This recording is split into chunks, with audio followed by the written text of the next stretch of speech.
Assalamualaikum warahmatullahi wabarakatuh. Bonjour semua. Nah, nama saya Siska Sekara Arum Sumulyo, NIM 1219111333098. Dan di sini saya ingin menjelaskan dan mempresentasikan mengenai analisis perbandingan novel Si Jenius Kedison dengan novel aslinya yaitu Memoir d'un Ane karya Comtesse de Ségur. Oke, yang selanjutnya. Nah, ini novel fisiknya. Ini gambaran novel fisiknya. Nah, yang warna biru ini Memoir d'un Ane, tulisannya ada Comtesse de Ségur dan ada gambar keledainya ini itu novel teks aslinya, cover dari novel aslinya, dan yang selanjutnya yang di sampingnya ini judulnya Si Jenius Kedison, ini versi terjemahannya. Lalu yang selanjutnya pendahuluan. Nah, di pendahuluan ini adalah latar belakang. Latar belakang dari saya membuat analisis ini itu dalam suatu karya sastra terjemahan, terkadang terdapat beberapa perbedaan dengan teks aslinya. Nah, di antaranya itu seperti pengubahan nama atau judul.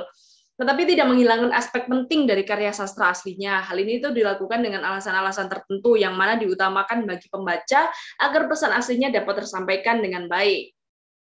Nah, salah satu karya sastra terjemahan yang menarik untuk dianalisis teks asli dan terjemahannya itu novel Si Jenius Kedison dengan novel Memoir d'un Ane karya Comtesse de Ségur, yang mana merupakan salah satu karya sastra anak yang diterjemahkan pada tahun 2005. Nah, ini novelnya. Ini novel terjemahannya yang versi bahasa Indonesia. Nah, novel ini tuh mengandung banyak makna dan pembelajaran berarti bagi pembacanya, serta memiliki beberapa perbedaan berarti antara teks asli dengan terjemahannya. Oleh karena itu, dalam makalah ini akan disajikan analisis perbandingannya.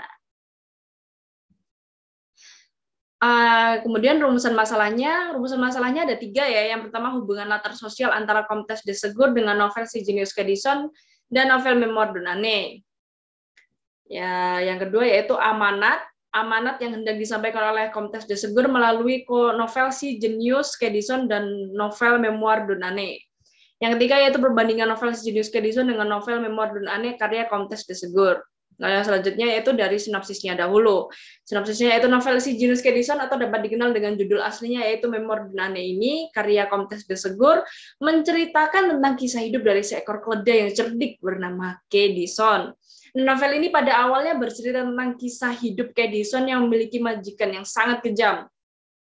Jadi, ia dipaksa bekerja tanpa diberi makanan yang layak. Bahkan Kedison yang merupakan seekor keledai yang cerdik, ini itu akhirnya melakukan pelarian setelah dengan sengaja mengelukai majikannya yang sangat kejam.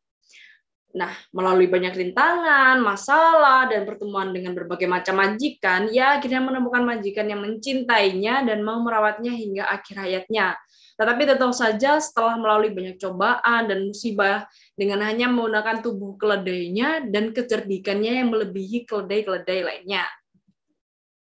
Lalu yang selanjutnya yaitu hubungan latar sosial. Nah, hubungan latar sosial ini dimulai dengan riwayat hidup dari Comtesse de Ségur atau nama aslinya yaitu Sophie Rostopchin, Comtesse de Ségur, yang lahir di Saint Petersburg, Rusia, dengan nama Rusia Sofia Feodorovna Rostopchina.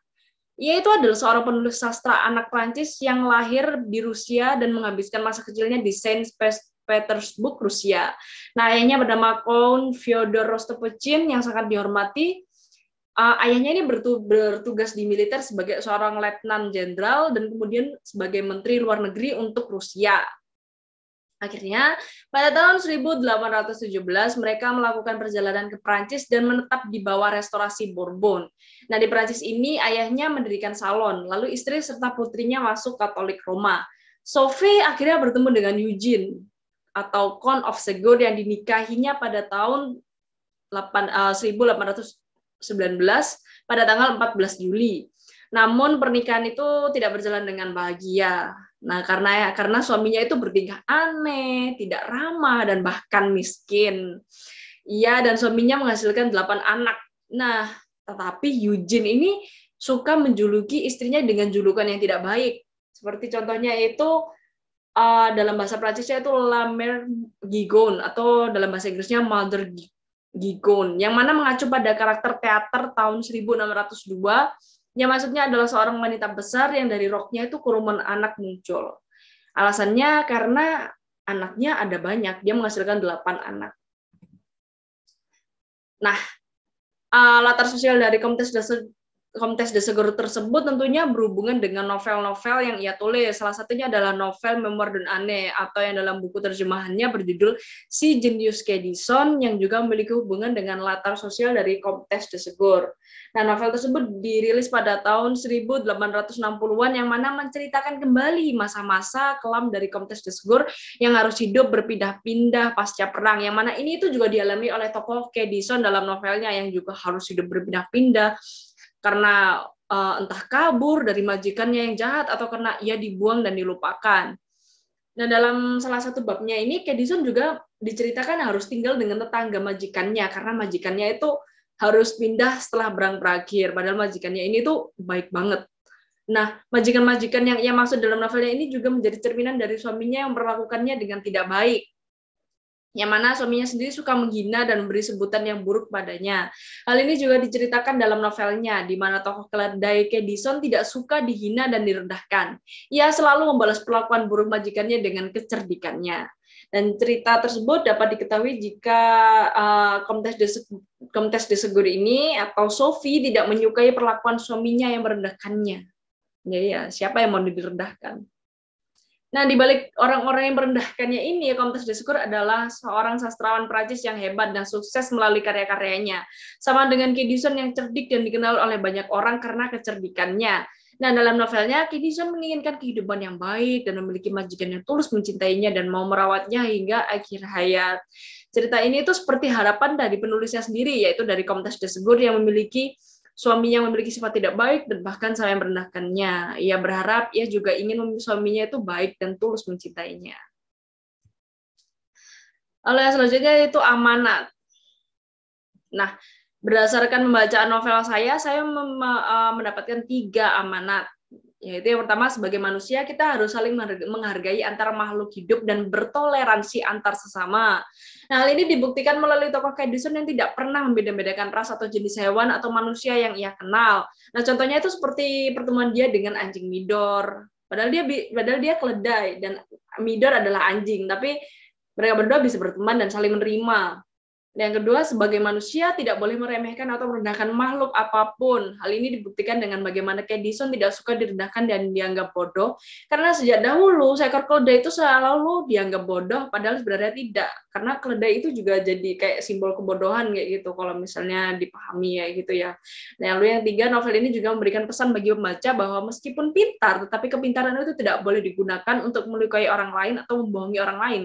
Ini karena pada novel ini dijelaskan bahwa Kedison merasa bersalah ketika ia membohongi atau menjahili orang-orang atau majikannya yang memaksanya melakukan hal-hal yang ia tidak sukai. Lalu yang selanjutnya, perbandingan. Perbandingan dari kedua novel ini, yang pertama itu dari novel dari struktur luarnya ya, dari struktur unsur-unsur luarnya saja. Dari novel aslinya, teks aslinya yaitu Memoir d'un Ane, ini bisa dilihat covernya dan ada nama penulisnya di tulisan paling atas. Nah, Memoir d'un Ane karya Comtes de Seguro diterbitkan pada tahun 1860 di Paris oleh penerbit Librairie Hachette et Cie dengan keterangan memiliki 385 halaman terdiri atas satu prolog, 1 epilog, dan 26 bab utama. Sedangkan yang versi terjemahan, yaitu yang diterjemahkan oleh Mancar Media ini, Si Jenius dengan judul Si Jenius Kedison. Novel terjemahan Si Jenius Kedison karya Comtes de Seguro diterbitkan pada tahun 2005 oleh Mancar Media, diterjemahkan oleh Surgana dan Iqbal, memiliki 130 halaman terdiri atas 1 prolog, 1 epilog, dan 13 bab utama. Nah, ini bisa dilihat ya, ini tadi perbedaannya dengan versi teks aslinya tadi. Mulai dari nama ya, dan nama pengarang ini bisa dilihat perbedaannya berbeda sekali ya. Ini nanti akan dijelaskan di subbab selanjutnya, termasuk dari adanya pemotongan juga. Nah, perbandingan dibandingkan apa saja sih? Yang dibandingkan ada 6. Ada judul buku, tanda baca, nama pengarang dan nama tokoh, pemotongan bab, judul tiap bab, dan bahasa dan kosakata. Mulai dari judul buku dari novel yang asli adalah Memoir Dun Ane, atau yang jika diterjemahkan di dalam bahasa Indonesia itu judulnya Kenangan Seekor Keledai. Namun dalam versi terjemahan yang diterjemahkan oleh Surgana dan Iqbal itu diberi judul Si Jenius Kedison.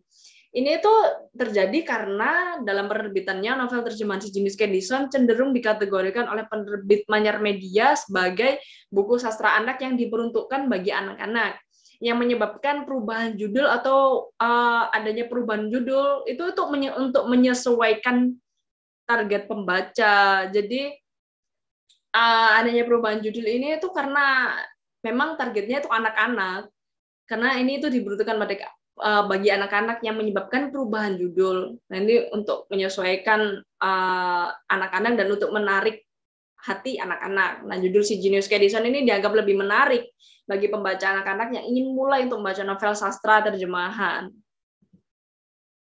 Lalu yang kedua, tanda bacanya. Nah, di versi aslinya itu bisa dilihat ya tanda baca untuk dialognya itu, di versi aslinya itu nama dahulu, nama, jadi Jacques ini nama, kemudian yang bawah itu dialognya, dialog dari Jacques.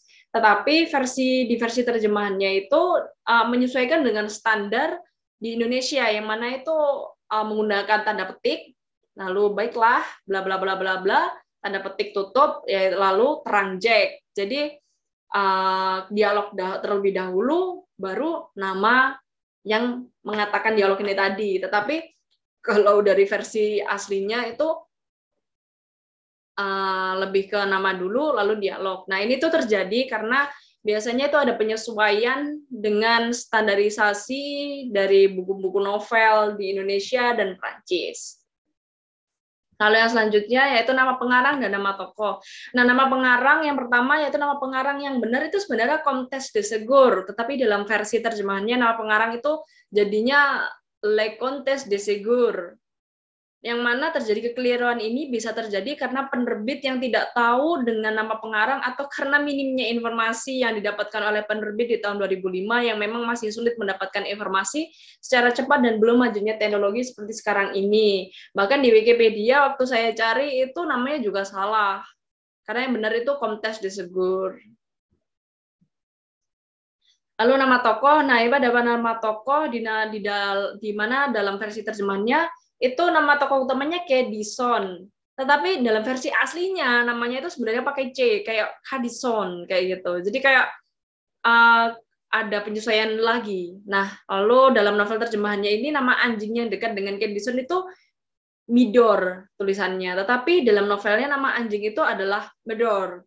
Lalu yang selanjutnya tokoh Jacques juga terkadang namanya dibersihkan dan diganti menjadi Jack. Ini yang paling sangat terlihat, nama Jack. Yang mana hal ini terjadi karena nama Kedison, Midor, dan Jack ini lebih mudah untuk dikatakan dan diingat oleh anak-anak, sehingga namanya dibersingkat oleh penerjemah agar sesuai dengan sastra anak-anak di Indonesia dan dengan nama yang lebih familiar untuk disebutkan sesuai dengan fonem di Indonesia. Karena kata-kata kayak E yang ada titiknya itu sebenarnya hanya ada di Perancis. Lalu pemotongan bab yang selanjutnya. Nah, itu ada 13 bab yang dipotong dalam versi terjemahannya, yaitu ada bab 5 tentang kehidupan bersama keluarga Georgette, lalu bab 11 Kedison sakit, bab 12 tentang pencuri, bab 13 lanjutan dari bab pencurian, lalu bab 14 seorang anak yang bernama Teres, bab 15 tentang perburuan, bab 17 Kedison bertemu kembali dengan anjing Midor, bab 18 ada cerita tentang baptisan, bab 20 setelah kematian anjing Midor, lalu bab 21 tentang kuda poni, bab 22 yaitu hukuman Kedison untuk anak yang membunuh anjing Midor. Jadi anjing Midor itu akhirnya mati karena dibunuh. Lalu bab 23 yaitu Kedison dihindari oleh orang-orang setelah menghukum Agus. Lalu bab 24 tentang pencuri kembali. Banyak ya pencurinya. Nah, alasan pemotongan bab ini itu karena yang pertama untuk mempersingkat novel, karena ini novel anak-anak dan ditujukan oleh anak-anak. Nah, itu ada dari opsi nomor 2 yaitu peminatnya ditujukan kepada anak-anak. Nah, ciri-ciri dari sastra anak sendiri itu kan lebih singkat, ceritanya lebih padat kayak gitu kan. Makanya ini lebih disingkat banyak, ada sekitar setengah bab itu dipotong akhirnya. Nah, itu juga karena alasannya adanya bab yang menceritakan kekerasan dan pembunuhan yang tidak sesuai dengan nilai-nilai yang untuk pembaca anak ya. Lalu yang keempat ada cerita mengenai pembaptisan. Sedangkan di Indonesia mayoritas kan masyarakatnya Islam. Nah, kalau misalnya baptisan ini dimasukkan ke dalam buku anak, nanti pasti akan terjadi suatu kayak penyimpangan atau konflik nanti dari komunitas agamanya sendiri. Lalu yang kelima yaitu mengandung konflik yang tidak sesuai untuk anak-anak di bawah umur, seperti pembunuhan, pencurian, yang lalu dari hukuman yang diberikan oleh Kedison kepada pencuri dan pembunuh dari anjing Midor. Nah, itu tidak sesuai dengan apa yang ingin disampaikan kepada anak-anak. Nah, selanjutnya yaitu berpengaruh, ya adanya perubahan ini tuh berpengaruh pada pesan dan isi yang ingin disampaikan oleh penulis, yang mana berisikan tentang pembaptisan dan mengenai pembalasan kejam yang dilakukan oleh Kedison kepada anak yang membunuh anjing Midor. Nah, tetapi karena buku ini ditujukan kepada anak-anak di Indonesia, sehingga 13 bab tersebut harus dipotong. Meski begitu, pesan mengenai tokoh Kedison masih tersampaikan kepada pembacanya, karena memang novel versi terjemahannya itu lebih berfokus pada tokoh Kedison, bukan kepada bagaimana Kedison membalaskan dendamnya.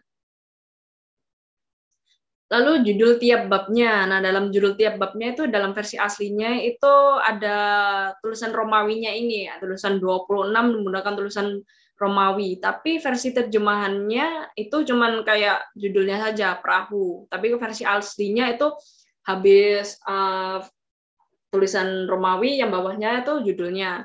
Nah, alasan dari tidak adanya penulisan Romawi tersebut itu dikarenakan adanya bab yang dipotong dan hanya digunakan bab yang sekiranya menyambung tetapi memiliki cerita yang baru. Lalu yang selanjutnya dan yang terakhir adalah bahasa dan kosakata. Bahasa dan pemilihan kosakata yang digunakan dalam novel terjemahan ini menggunakan bahasa Indonesia yang disederhanakan dan mudah dipahami. Penataan bahasanya bagus dan menggunakan penataan bahasa Indonesia yang tidak rumit karena tidak diterjemahkan secara sembarangan dan ditujukan kepada pembaca anak-anak.